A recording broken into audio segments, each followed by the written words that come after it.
Souvenez-vous, le 12 décembre 2015, nous sommes à Paris et après 2 semaines d'âpres négociations, les 196 pays représentés trouvent à la dernière minute un terrain d'entente et adoptent un accord sur les changements climatiques. 4 mois plus tard, tous ou presque se sont retrouvés au siège des Nations Unies à New York pour prendre part à la signature officielle de cet accord.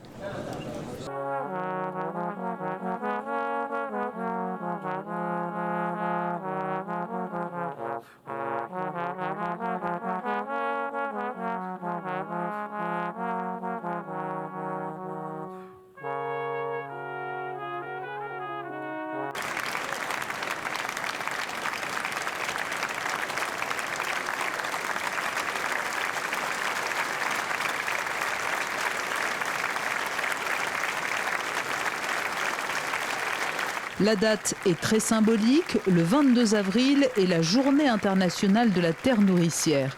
Et c'est donc ce vendredi 22 avril que l'ONU a choisi pour l'organisation d'une cérémonie formelle, mais sur laquelle repose beaucoup d'espérance.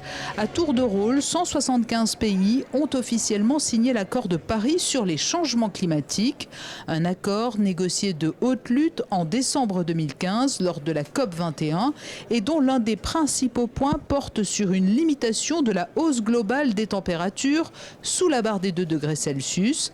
Chaque pays, après avoir signé, a pris la parole pour formuler des engagements significatifs. C'était une cérémonie émouvante avec ses enfants, ses musiciens de la Juilliard School et ses chefs d'État et de gouvernement décidés à s'engager pour un avenir de la planète au moins différent. On avait le sentiment que le monde et les affaires du monde avaient été suspendus le temps de cette cérémonie. Et s'agissant de l'émission de gaz à effet de serre, on va travailler, et ça a été l'un des grands thèmes de mon intervention ce matin, sur les 3 grands domaines qui produisent des gaz à effet de serre, c'est-à-dire les voitures, la mobilité, les déchets et la rénovation de notre usine de traitement des déchets, et puis la production de chauffage et de climatisation, qui évidemment sont tout aussi pour un tiers responsables de la production des gaz à effet de serre de la principauté. Ça, c'était le grand engagement pris par le souverain à Paris que j'ai décliné ici. Deuxième grand volet de mon intervention, c'est tout ce que fait Monaco pour aider les pays les plus pauvres, les plus touchés par ce changement climatique, à se doter des moyens de faire eux aussi cette transition énergétique. L'ambition de Monaco est donc, à l'horizon 2030, de réduire de 50% ses émissions de gaz à effet de serre par rapport à l'année 90 et de parvenir à la neutralité carbone en 2050. Monaco a été très impliqué. Le prince de Monaco a été présent à pratiquement tous les événements sur l'océan qui ont lieu à la COP de Paris. En plus, il y a une tradition de son grand-père qui était un grand océanographe avec le grand aquarium de Monaco qui est connu dans le monde entier. Les groupes de chercheurs qui sont venus à Monaco déjà depuis les années 20. Et donc cette tradition, cette continuité, cet engagement, cette volonté, c'est absolument crucial. Et la France et Monaco ont pris des engagements, ont noué des partenariats. Et en particulier, je compte beaucoup sur Monaco, sur le plan pour la Méditerranée, que j'ai décidé d'accélérer, parce que c'est une mer qui est en grand péril et que nous devons absolument reconquérir.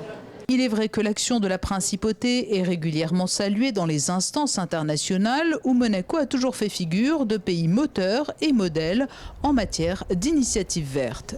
Je crois que tout État membre des Nations Unies, et puis au-delà, puisqu'il y a 196 États partis, plus l'Union européenne à la Convention cadre, chacun a son rôle à jouer. Et en fait, ce qui est important, ce serait de passer des politiques, de la politique aux politiques et aux réglementations. En fait, il faut aider les États à mettre en place le cadre qui va pouvoir changer la façon de produire l'énergie. Et c'était vraiment très intéressant de voir combien un certain nombre d'États sont prêts, comme le Canada, de grands États, à complètement changer la ligne politique qui avait prévalu.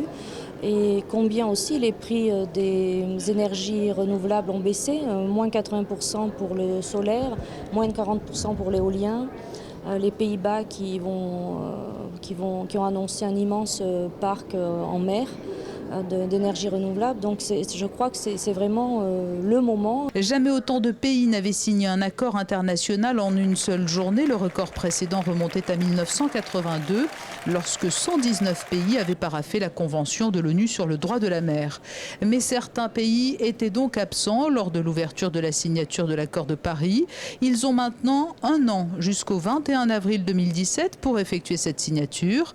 L'accord entrera réellement en vigueur le 30e jour suivant la date à laquelle au moins 55 pays à la Convention sur les changements climatiques auront déposé auprès du secrétaire général des Nations Unies leurs instruments de ratification, c'est-à-dire dès lors que ces pays auront fait valider l'accord par leurs propres institutions nationales.